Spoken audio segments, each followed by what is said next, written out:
할렐루야. 9월 23일 수요일입니다. 예레미야 말씀 35장 12절부터 19절까지 말씀을 함께 읽겠습니다. 그때에 여호와의 말씀이 예레미야에게 임하여 이르시되, 만군의 여호와 이스라엘의 하나님께서 이와 같이 말씀하시니라. 너는 가서 유다 사람들과 예루살렘 주민에게 이르기를, 너희가 내 말을 들으며 교훈을 받지 아니하겠느냐? 여호와의 말씀이니라. 레갑의 아들 요나답이 그의 자손에게 포도주를 마시지 말라 한 그 명령은 실행되도다. 그들은 그 선조의 명령을 순종하여 오늘까지 마시지 아니하거늘 내가 너희에게 말하고 끊임없이 말하여도 너희는 내게 순종하지 아니하도다. 내가 내 종 모든 선지자를 너희에게 보내고 끊임없이 보내며 이르기를, 너희는 이제 각기 악한 길에서 돌이켜 행위를 고치고 다른 신을 따라 그를 섬기지 말라. 그리하면 너희는 내가 너희와 너희 선조에게 준 이 땅에 살리라. 하여도 너희가 귀를 기울이지 아니하며 내게 순종하지 아니하였느니라. 레갑의 아들 요나답의 자손은 그의 선조가 그들에게 명령한 그 명령을 지켜 행하나 이 백성은 내게 순종하지 아니하도다. 그러므로 만군의 여호와 이스라엘의 하나님께서 이와 같이 말씀하시니라. 보라, 내가 유다와 예루살렘의 모든 주민에게 내가 그들에게 대하여 선포한 모든 재앙을 내리리니, 이는 내가 그들에게 말하여도 듣지 아니하며 불러도 대답하지 아니함이니라 하셨다 하라. 예레미야가 레갑 사람의 가문에게 이르되, 만군의 여호와 이스라엘의 하나님께서 이와 같이 말씀하시기를, 너희가 너희 선조 요나답의 명령을 순종하여 그의 모든 계율을 지키며 그가 너희에게 명령한 것을 행하도다. 그러므로 만군의 여호와 이스라엘의 하나님께서 이와 같이 말씀하시니라. 레갑의 아들 요나답에게서 내 앞에 설 사람이 영원히 끊어지지 아니하리라 하시니라. 아멘. 어제 오늘 말씀에 이어지는 말씀, 레갑 자손들이라고 이름 붙여진 사람들. 이 사람들은 예전에 이스라엘 백성들이 출애굽할 때 그들을 도왔던 모세의 장인 이드로가 속한 족속이다. 그 족속은 성경에 자주 나타나지도 않고 자세히 설명되지도 않지만, 이렇게 저렇게 앞뒤의 말씀을 잘 살펴보면 그들도 여호와 하나님을 믿는 사람들이다. 어쩌면 이스라엘 백성처럼 특별한 은혜를 받지 못하기 때문에 하나님의 이름이 여호와이신 줄은 모를지도 모릅니다. 그리고 그대로부터 지금 예레미야 선지자의 시대에 이르기까지 하나님의 말씀이 꾸준히 임하거나 성령 받은 사람이 나타나거나 선지자들을 보내시거나 하나님께서 율법을 명하시거나 이런 어떤 하나님과의 관계는 이스라엘만큼은 없을 것입니다. 그러나 그들은 어떻게 알게 되었는지, 하나님을 알고 하나님을 신실하게 섬기는 그런 족속이었는데, 그래서 모세를 통해서 하나님께서 이스라엘 백성들을 구출해 내실 때 기뻐했고 적극적으로 지지했던 것입니다. 그리고 그때 그들 중에 일부가 아예 이스라엘 족속에 들어와서 섞여서 살았죠. 물론 이스라엘 족속 사람들과 통혼하면서 이리저리 섞여서 그 정체성이 없어지고 그냥 사라져버린 것이 아니라 자신들끼리 모여 살면서 자신들만의 독특한 전통, 문화, 그런 것들을 지켜가면서 지금 유다가 멸망하고 있는 시대까지 이르렀던 것 같습니다. 출애굽 때부터 계산을 한다면 지금은 뭐 200년, 300년이 경과된 정도가 아니고 거의 1000년 가까운 그런 시간이 경과를 했음에도 불구하고 이들은 이렇게 자신들만의 문화와 전통, 신앙과 관습을 잘 지키고 있는 것이죠. 자, 그래서 이들이 지금 말하기를 우리는 레갑 자손이다. 우리 선조 요나답이 우리에게 명한 것들을 우리가 지킨다라고 했는데요. 요나답이라는 사람도 여호나답이라는 이름으로 열왕기에 그 이름이 나타나고 있는데 그때부터 계산을 하더라도 200년을 훨씬 넘겨서 200년이 뭡니까? 거의 300년 가까이 그들은 선조들의 명을 지키고 있습니다. 선조들의 명이 하나님께서 이스라엘 백성에게 주셨던 그런 율법의 말씀 뭐 그런 정도까지는 아니에요. 포도주를 마시지 말아라. 집을 짓지 말아라.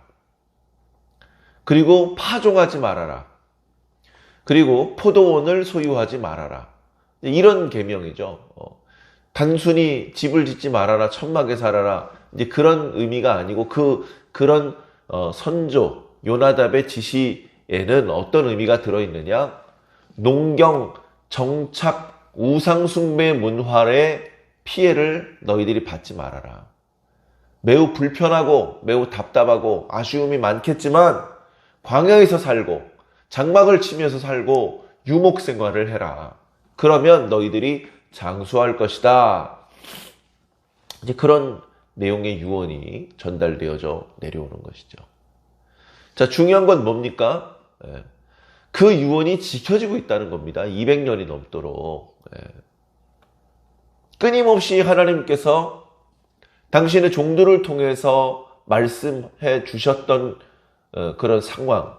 그럼에도 불구하고 그 말씀을 듣지 않는 상황과 너무나 대조되는 것이죠. 예레미야서를 쭉 묵상을 해 오신 분들이라면 아마 마음속으로 느꼈을 겁니다. 우리 어저께 묵상했던 말씀을 보면 하나님의 말씀이 예레미야에게 임해서 레갑 사람들이 어디 있는지 너 알지? 그 사람들을 성전으로 초대해서 성전에서 포도주를 마시게 해라. 그렇게 말씀하셨고 그 말씀에 따라서 예레미야가 모든 것들을 준비해 놓고 레갑 사람들을 청했습니다. 그들은 하나님 앞에 신실한 자들이었기 때문에 하나님께서 너희들을 성전으로 들어와 보라고 하셨다. 그렇게 말했을 때 하던 일을 멈추고 예레미야 선지자를 따라서 성전에 들어왔던 것입니다.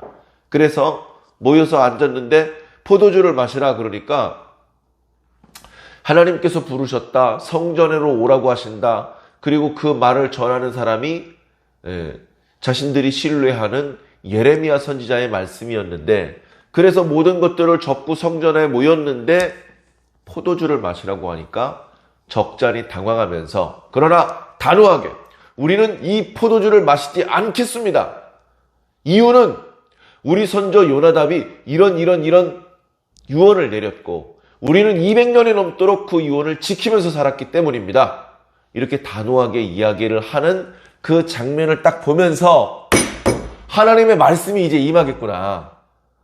그런 걸 이제 우리 마음으로 느낍니다.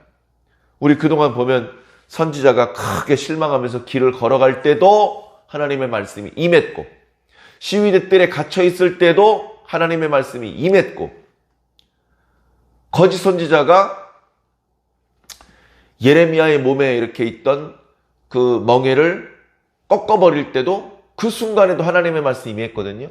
결정적인 순간에 하나님께서 나타나십니다. 하나님의 말씀이 임하십니다. 하나님의 뜻이 드러납니다. 이런 장면에 하나님께서 나타나지 않으시면 이상해지는 거죠. 하나님께서 말씀하신 대로 다 했는데 이 사람들이 포도주를 안 먹겠다는데요? 어떡하죠? 더 할 말 없으면 저희 가겠습니다. 분위기 이상해지는 겁니다. 그래서 어쩌면 그렇게 레갑 자손들이 나올지 예상을 했는지 또는 못했는지 레갑 자손들이 포도주를 먹지 않겠다고 했을 때 예레미야는 어쩌면 당황했을지도 모릅니다. 그런데 그 순간 그 타이밍을 놓치지 않고 하나님의 말씀이 임합니다. 하나님의 말씀이 임하는데요. 예레미야에게 말씀하시는 하나님의 심정이 답답합니다. 답답해. 답답해. 야, 예레미야야. 예, 하나님. 너 가서 그 유다 백성들, 그 예루살렘 거민들한테 가서 얘기 좀 해. 뭐라고 얘기를 하죠? 내가 너희들한테 내리겠다고 그동안 계속 선언했던 그 재앙 정말로 내린다고 얘기해. 예? 그래, 하나님의 말씀이 쏟아지는데, 하나님의 말씀이 뭡니까? 하나님의 말씀이 14절, 15절, 16절. 14절, 15절, 16절은요, 비슷한 표현으로 끝납니다. 어떤 표현입니까? 너희는 나에게 순종하지 않았다. 15절에도 내게 순종하지 아니하였다. 16절에도 내게 순종하지 아니한다. 어쩌면 그렇게 순종을 안 했습니까? 레갑 자손들은 요나답이 딱 한 번 얘기를 했는데 200년 동안 계속 그 말을 지키고 있어요. 근데 유다 족속들은 하나님께서 1000년 동안 계속해서 지금 모세 선지자로부터 예레미야 선지자에게 이르기까지 그 중간중간에 하나님께서 말씀을 안 주셨습니까? 그들이 말씀을 모릅니까? 몰라서 그랬는데요. 처음이니까 봐주세요. 이렇게 말할 수 있습니까? 그들은 상습범입니다. 그리고 우발적인 범죄가 아니고 고의적인 범죄를 저지른, 계획적으로 범죄를 저지른 나쁜 놈들입니다. 누가? 유다 백성들이. 14절에 레갑의 아들 요나답이 그의 자손에게 포도주를 마시지 말라 한 명령은 실행된다. 근데 내가 너희에게 준 말씀은 내가 끊임없이 말을 했는데도 불구하고 너희가 순종하지 않는구나. 15절. 내가 이런저런 선지자들을 끊임없이 보냈다. 끊임없이. 꾸준히 보냈다. 근데도 말을 듣지 않았다. 선지자들이 뭐 어려운 얘기했냐? 너희들이 지금 악행을 저지르고 있으니까 그만둬라. 그 악한 길을 행하는 길에서 돌이켜라. 돌아와라. 다른 신을 섬기고 있다. 그러면 안 돼. 그거 다 그만두고 다른 신을 섬기는데 사용했던 것들 다 불사르고 오직 하나님만을 섬겨. 그러면 지금 너희들이 살고 있는 이 땅에서 계속해서 오래오래 행복하게 건강하게 살 수 있어. 그렇게 말씀해요. 선지자들이 뭐 틀린 얘기했냐? 너희들 잘못되라고 얘기했냐? 너희를 위해서 너희들이 용서받고 더 건강하고 행복하게 살 수 있는 축복의 길을 일러 주었거늘 너희는 순종하지 않았다. 자, 17절. 그러므로. 이게 무서운 거예요. 그러므로 마치 법정에서 죄인은 이런 죄가 있습니다. 그러므로 하면서 벌이 나가는 거죠. 곤장 50대에 처합니다. 징역 30년에 처합니다. 사형에 처합니다. 그러므로 뒤에 그 범죄 사실에 대한 징벌의 내용이 나오는 겁니다. 다시 말해서 하나님께서 심판하시는 말씀이 선언되는 전형적인 양식인 것이죠. 너희들이 순종하지 않았다. 그러므로 만군의 여호와 이스라엘의 하나님이 이같이 말씀하시는데 유다와 예루살렘의 모든 주민에게 내가 그들에게 대하여 선포한 모든 재앙을 내릴 것이다. 이는 내가 그들에게 말하여도 듣지 아니하고 불러도 대답을 하지 아니합니다. 대답조차 안 한 거예요. 대답조차. 이렇게 하나님을 무시할 수 있습니까? 이렇게 하나님을 철저히 무시하고 외면하고 가볍게 생각하고 어린애 취급했으면서 하나님께 도와달라고 할 수 있습니까? 용서해달라고 할 수 있습니까? 구원해달라고 할 수 있습니까? 하나님의 재앙만 남아있는 것입니다. 이제 반면 18절과 19절을 보십시오.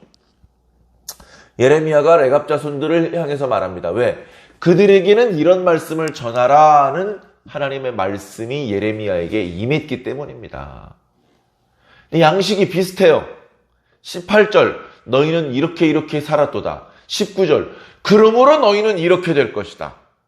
그런데 19절에 있는 그러므로 뒤에는 저주와 책망, 범죄 사실에 대한 징벌의 내용이 아니고 선행에 대한 보상과 축복의 말씀이 있습니다.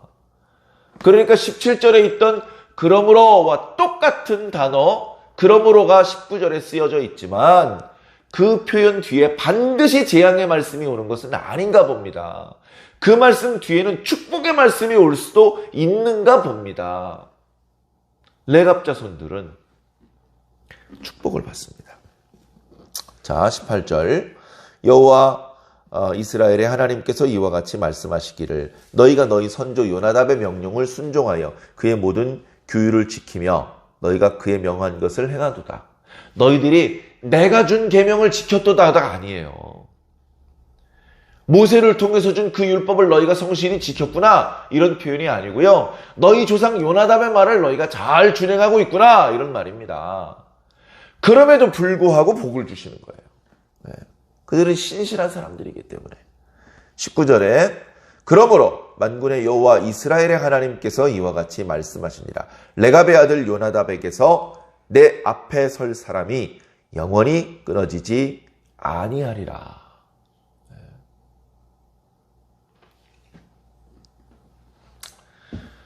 오늘날 예수 믿고 교회 다니는 모든 사람들 누가 저주받고 싶겠습니까? 저주받고 싶어서 교회 다니는 사람이 어디 있습니까? 어린이부터 노년에 이르기까지 축복받고 싶어요. 죄 없는 사람이 있습니까? 죄 없는 사람 없습니다. 다 인정해요. 그 죄 때문에 사실은 저주받아야 되고 형벌을 받아야 되는데 형벌 받고 싶지는 않아요. 그런 상황 속에 예수 그리스도를 너희가 믿으면 용서해 주신다고 말씀하십니다. 얼마나 복된 음성입니까? 그래서 복음인 거예요. 그래, 용서받기 위해서 예수 믿고 교회 다니면서 말씀드리면서 신앙생활을 합니다. 받아야 될 저주는 받기 싫고 대신 축복을 받고 싶거든요. 자, 그런데 한번 생각해 봅시다. 우리 회사에, 우리 부서에, 우리 학교에, 우리 집에 맨날 못된 짓만 하는 놈이 있어요. 맨날 못된 짓만 하는 놈이 있는데 그 놈이 벌은 받기 싫고 상을 받고 싶대요. 얼마나 괘씸합니까? 얼마나 얄밉습니까? 우리 예수 그리스도 믿는 사람들이 그렇게 얄미운 존재입니까? 그렇게 괘씸한 존재입니까? 여전히 계속 잘못된 행동을 하면서 처벌은 안 받고 포상을 받으려고 한다면 괘씸한 존재, 얄미운 존재가 되겠죠. 전에 저지른 잘못된 행동들을 뉘우치지 않고 그 행동들을 멈추지 않고 계속 잘못을 저지르면서 그러면서도 야단맞기는 싫고 칭찬받고 싶다면 얼마나 얄밉겠습니까? 오늘날 교회 다니고 있는 저와 여러분은 그렇게 신앙을 하면 안 됩니다. 하나님 앞에, 세상 사람들 앞에 얄미운 존재, 괘씸한 존재, 양채, 욕심꾸러기, 이기주의자, 변덕쟁이 그런 미움을 받으면 안 됩니다. 신실하지 못한 겁니다. 그건. 정직하지 못한 것이고 한결같지 못한 것입니다. 우리는 하나님의 재앙을 피하기 위해서 하나님을 믿는 척 그렇게 해서 재앙을 피하면 그게 하나님입니까? 바보지. 우리가 하나님의 전능하심과 전지하심을 믿는다면 감히 하나님을 속일 생각을 하면 안 되죠. 하나님을 속이고 나를 속이면 돌아오는 건 재앙밖에 없습니다. 우리는 우리 자신의 모습을 돌아봐야 됩니다. 우리는 어떻게 살고 있습니까? 우리는 하나님 앞에 신실한 사람으로 살고 있습니까? 하나님께서는 지금도 수없이 많은 당신의 종들을 통해서 당신의 뜻을 보여주고 계십니다. 수없이 많은 주의 종들이 있고 수없이 많은 교회들이 있습니다. 수없이 많은 인터넷, TV, 모바일 여러 매체를 통해서 하나님의 말씀이 끊임없이 쏟아지고 있습니다. 근데 문제는 뭐죠? 14, 15, 16절에 있는 말씀처럼 너희가 내 말을 듣지 않고 내게 순종하지 않는구나.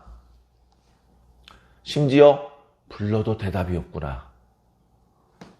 이런 상황인 그리스도인들이 된다면 문제가 있는 겁니다. 내가 아쉬울 땐 하나님 하던 일 멈추고 날 도와주세요. 하나님이 나를 부르실 땐 안 들린다. 그런 사람이 하나님께 축복을 받겠습니까? 그런 사람에게 말씀하실 때 그러므로 뒤에 축복이 나오겠습니까? 내가 우선이 되면 안 되고요. 하나님이 우선이 돼야 됩니다. 내가 중심이 되면 안 됩니다. 이 우주가 나를 중심으로 돌아가야 돼. 많은 사람을 불행해지게 할 가능성이 많습니다. 예수님께서 주신 말씀처럼 우리는 주인 앞에 섬기는 종입니다. 주인이 아이고 수고가 많구만 하면서 칭찬해주고 포상해주려고 할 때 이러지 마십시오. 저는 무익한 종일 뿐입니다. 저는 당연히 제가 해야 될 일을 했을 뿐입니다. 상 받을 만한 행동을 하지 않았습니다. 그렇게 겸손하게 말하라는 겁니다. 그렇게 말해도 결코 지나치지 않은 것이 우리의 미천함이고 하나님의 존귀함입니다. 그걸 왜 아직도 모르십니까? 하나님께서 우리를 높여주시니까 만만해 보입니까? 그러면 안 되죠. 하나님께서 우리에게 잘해주실수록 우리를 높여주실수록 더 겸손하고 더 마음을 낮추셔야 됩니다. 그럴 때 더 큰 축복이 임할 수 있습니다. 오늘 수요일인데요. 교회들마다 저녁에 어쩌면 예배가 있을 겁니다. 출석해서 예배를 드리지 못하고 인터넷으로, 영상으로 예배를 드리게 되더라도 정성을 모아서 하나님 앞에 예배 드리시기를 바라고, 오늘 하루는 이 말씀을 붙잡고 내가 하나님 앞에 신실한 신앙인으로서 살고 있는지 스스로를 돌아보며 더 온전해진 모습으로 성장하며 성숙하는 하루가 되시기를 주님 이름으로 간절히 축원합니다. 기도하겠습니다. 사랑의 하나님 감사합니다. 너무나도 미련하고 연약한 저희 종들을 향하여서 오늘도 말씀해 주셨습니다. 오늘도 우리를 일깨워 주셨습니다. 이제 그 말씀의 뜻대로 우리들의 행하고 있던 잘못된 것들에서 돌이켜서 하나님의 뜻으로 돌아오게 하여 주옵소서. 우리들에게 있는 잘못된 것들을 버리고 하나님께서 이미 말씀하셨던 올바른 그런 방향을 전환할 수 있도록 주님 인도하여 주시옵소서. 우리는 오늘 본문 말씀의 유다 백성들처럼 너희가 내 말을 듣지 않고 나에게 순종하지 않았구나. 그러므로 내가 너희에게 내리겠다고 말했던 그 재앙을 정말로 내리겠다라고 하는 그런 재앙과 책망의 말씀을 듣는 것이 아니라 레갑 자손들이 들었던 것처럼 너희는 신실한 족속이구나. 너희들에게서 내 앞에 설 자가 영원히 끊어지지 않을 것이다. 이런 칭찬과 축복의 말씀을 듣는 자가 되게 하여 주시옵소서. 아무것도 하지 않고 축복만 받으려고 하는 그런 얄미운 괘씸한 사람으로 사는 것이 아니고 하나님의 축복을 들을 만한 그 은혜를 누릴 만한 신실한 모습, 진실한 모습, 정직한 모습으로 하나님과 이웃을 대할 수 있도록 주님 인도하여 주시옵소서. 감사하며 예수 그리스도의 이름으로 믿고 기도하옵나이다. 아멘.